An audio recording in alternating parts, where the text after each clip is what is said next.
Religion कहता है कि मंदिर जाओ, मस्जिद जाओ, गुरुद्वारे जाओ।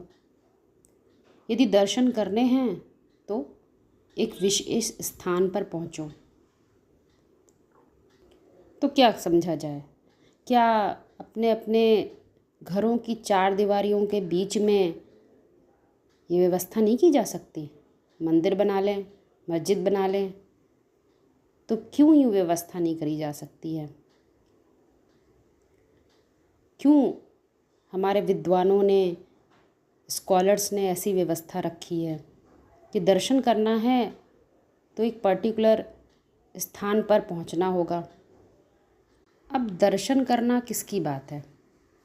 ये आँखें तो स्थूल आँखें हैं, इनसे क्या दर्शन करेंगे? दर्शन शक्ति होगी तो दर्शन करेंगे। गीत गाते हैं, हे प्रभु नयनहीन को राह दिखाओ। तो कौन सी नयनहीनता है? कौन सी आँखें हैं जो काम नहीं करती हैं? वो आँखें हैं थर्ड आई ऑफ विजडम, विवेक का तीसरा नेत्र। वो बंद है, देह की परिभाषाओं के कारण वो बंद है। और जब खुद के अस्तित्व के कारण को जान ले, समझ ले, तो क्या कहेंगे? हम यूनिवर्सलिटी से जुड़ गए, शाश्वतता से जुड़ गए। एक उदाहरण देखते हैं। जैसे कि सूर्य है, सूर्य सबको प्रकाश देता है, किसी से भेदभाव तो नहीं करता। उसका दर्शन तो सभी लोग कर सकते हैं। कोई कहे सूर्य की रोशनी हमारे ही घर में आए, औरों के घर में ना जाए, तो ऐसा पॉसिबल नहीं है। इसी तरह से जो यूनिवर्सल सत्य है, जो शाश्वत सत्य है, वो हमारे अंदर चेतना के स्तर पर ऐसी दर्शन शक्ति पैदा कर देता है जिससे हम लिमिटेड डेफिनेशन से बाहर आ जाते हैं। उस स्थिति को पकड़ते हैं जो सूर्य की है, बराबर से सबको रोशनी देता है, सभी प्राणियों का भरण पोषण करता है। यही उसका धर्म है।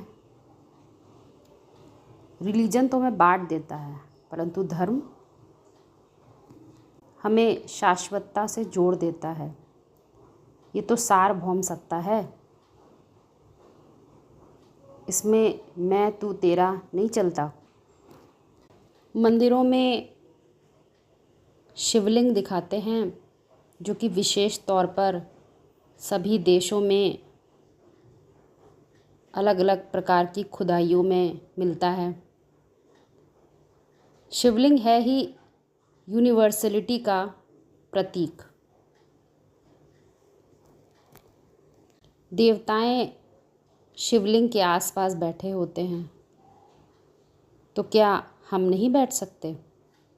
हम क्या उस शाश्वतता से दूर हैं? देवताएं बैठते हैं तो ज़रूर उनमें देवत्व है, क्योंकि देवता उसे तो कहते नहीं कि कोई 4 हाथ का हो उसको देवता कहा जाएगा, कोई सर पर मुकुट लगाए है उसको देवता कहेंगे। देवता अर्थ ही होता है जिसमें देवत्व है, देवत्व की परिभाषा काम करे, देवत्व जैसी मेंटलिटी हो। अब सोचने का विषय है, क्या मनुष्य आज देवत्व से नीचे गिर गया है? तो कहाँ पहुँच गए हम? ये सोचने का विषय है।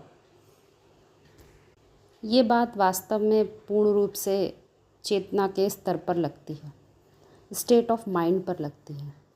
जिस स्टेट में हम होते हैं, जिस स्थिति में हम होते हैं, हमारी परिभाषाएं भी वैसी ही काम करती हैं। जागृति नहीं होती अपने बारे में। कौन थे हम, क्या हो गए हैं, और फिर वापस क्या बनने की प्रोसेस को हमें जानना चाहिए। क्योंकि मनुष्य ही ऐसा प्राणी है जो सबके कल्याण की राह निकाल सकता है। उसमें सत्य असत्य, नित्य अनित्य, विनाशी अविनाशी का विवेक जागृत हो सकता है। जो लोअर स्टेट ऑफ माइंड में होते हैं उनमें इतनी दर्शन शक्ति पैदा नहीं हो सकती। तो मनुष्य को अपनी मनुष्यता पर विचार करना चाहिए। क्या परफेक्ट मनुष्य हूँ मैं मैन ऑफ स्ट्रॉ नहीं हूँ, कोई तिनका नहीं हूँ जो रिलीजन मुझे बहा के ले जाए।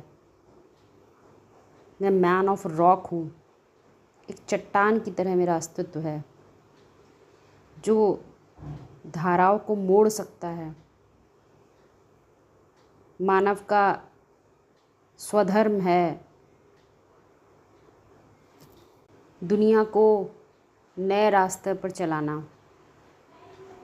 नरक को स्वर्ग बनाना। स्व की स्थिति में पहुँचो, तुम मात्र देह नहीं हो, तुम इससे ऊपर भी हो, इससे ऊपर भी तुम्हारा अस्तित्व है, उसको पहचानो। मात्र 4 दीवारों की परिभाषाएं तुम्हें नहीं डिफाइन करती, तुम अनलिमिटेड हो।